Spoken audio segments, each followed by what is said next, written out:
Want to ditch those sky-high fees and send money to Kenya faster and easier than ever before? First, download the LemFi app from the App Store or Google Play Store. It's totally free. Once installed, tap the icon to open the app and create your account. Enter your email address, create a secure password, and follow the prompts to fill out your personal information. Now, for the important part, verifying your identity. LemFi needs this to keep your money safe. Use your passport, driver's license, or any governmentist ID. Just follow the instructions on screen to upload a clear photo. Next, link your payment method. This is how you'll fund your transfers. You can securely connect your debit card or bank account directly within the app. Alright, the fun part.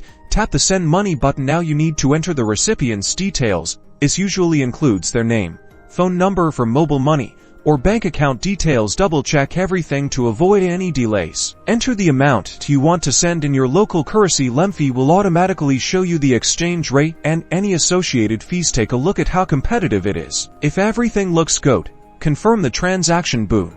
Your money is on its way. You'll receive a confirmation message with a transaction ID. And that's it. Sending money to Kenya with LemFi is that simple. Enjoy those lower fees and faster transfers.